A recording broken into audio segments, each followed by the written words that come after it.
Sveikiname Jūs nusprendus išmėginti internetinio balsavimo žaidimą iVote LT. Jūsų dalyvavimas šiame balsavime padės įrodyti, kad rinkimai internetu nėra nepasiekiama svajonė. Priešingai, drauge įrodysime, kad tai paprastas, saugus ir modernus būdas dalyvauti savo šalies valdyme.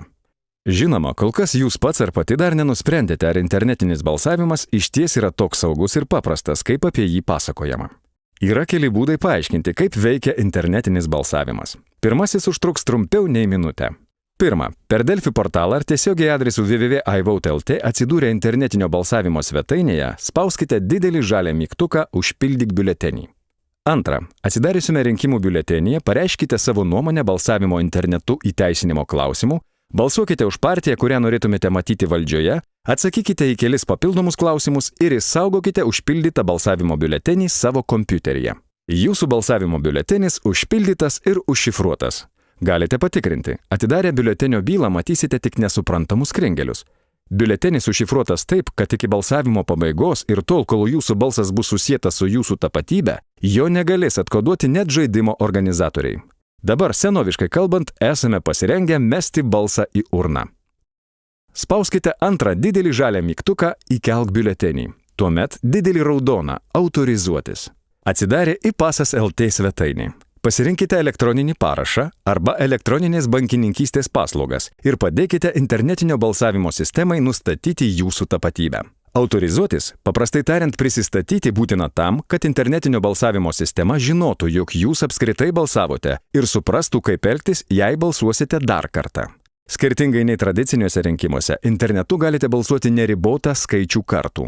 Kiekvieną sykį jums įkeliant balsavimo biuletenį, rinkimų sistema ieškos, o atradusi sunaikins ankstesnį su jūsų tapatybė susietą biuletenį. Pagaliau ketvirta. Dabar, kai jūsų tapatybė nustatyta, įkelkite užpildytą ir užšifruotą savo balsavimo biuletenį į internetinę balsadėžę. Joje jūsų balsavimo biuletenis sulauks balsavimo pabaigos, tuomet bus atskirtas nuo duomenų apie jūsų tapatybę, iššifruotas ir suskaičiuotas. Turite dar klausimų? Abejojate? Čia jums atsakys, o čia jūs išklausys. Viskas atrodo pernelyg paprasta? Tuomet detaliau aptarkime, kaip jūsų balsavimo biuletenis apsaugomas nuo klastojimo ir balsavimo paslapties atskleidimo. Internetinio balsavimo anonimiškumo bei saugumo užtikrinimui naudojamas asimetrinio šifravimo ir saugaus apsikeitimo informacija būdas, su kuriuo jūs susidurite kone kasdien, kai perkate internetu prekes, tvarkote savo lėšas elektroninėje bankininkystėje ar, pavyzdžiui, elektroniniu būdu steigiate įmonę. Žaidimo pradžioje iVote LT sistemoje buvo sukurta mažyčių programėlių pora, kurių viena veikia kaip spyna, užšifruojant informaciją. Kita lyg raktas tą užšifruotą informaciją atrakina. Kartu su tuščiu balsavimo biuleteniu jūs gaunate tik pirmąją, viešąją programėlę, kurią naudosite informacijos užšifravimui. Antroji programėlė, raktas į jūsų balsavimo biuletenį, žaidimo pradžioje buvo įskaidyta į dalis ir saugoma saugiai iki baigsis balsavimas. Tai ir yra asimetrinis informacijos šifravimas. Spyna informacijai užšifruoti yra prieinama viešai, tačiau raktą jos atrakinimui turi tik informacijos gavėjas. Užpildę balsavimo biuletenį jūs užrakinate šifravimo spyną ir nuo šiol biuletenio turinį gali sužinoti tik rakto savininkas. Kadangi biuletenio šifravimas vyksta jūsų kompiuteryje, jūsų balsas išlieka anonimiškas, o slapta informacija nėra perduodama ryšio kanalais ir negali tapti interneto nusikaltėlių taikiniu. Jūsų balsavimo biuletenio užšifravimui naudojamas toks pats kodas, kokį naudoja NATO šalių kariuomenės savo slaptai informacijai apsaugoti. Teoriškai, net ir tokį kodą galima nulaužti, tačiau net šiuolaikiškiausi superkompiuteriai tam sugaištų ne vienerius metus, per kuriuos užšifruota informacija prarastų savo vertę.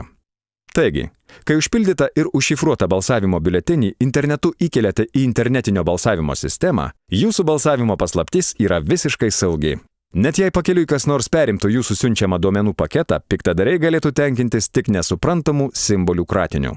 Į internetinę balsadėžę užpildytas ir užšifruotas jūsų balsavimo biuletenis patenka su prie jo prisektais jūsų tapatybės duomenimis. Kaip jau minėjome, šių duomenų prireiks, jei nuspręsite tuo pačiu klausimu balsuoti dar kartą. Tokiu atveju su jūsų tapatybė siejamas ankstesnio balsavimo biuletenis bus sunaikintas, jo nedešifravus. Pasibaigus internetiniam balsavimui, iVote sistema atskirs užšifruotus balsavimo biuletenius nuo duomenų apie balsavusių asmenų tapatybę. Anoniminiai biuleteniai keliaus į dešifravimo tarnybinę stotį, o nuo jų atskirti tapatybės duomenys sudarys internetu balsavusių rinkėjų sąrašą. iVote sistemos dešifravimo tarnybinėje stotyje vėl surenkamas pirma dalimis buvęs įskaidytas dešifravimo raktas. Surinktų raktu atrakinus biuletenių šifravimo spynas, pagaliau atskleidžiami ir suskaičiuojami anonimiški balsavimo rezultatai.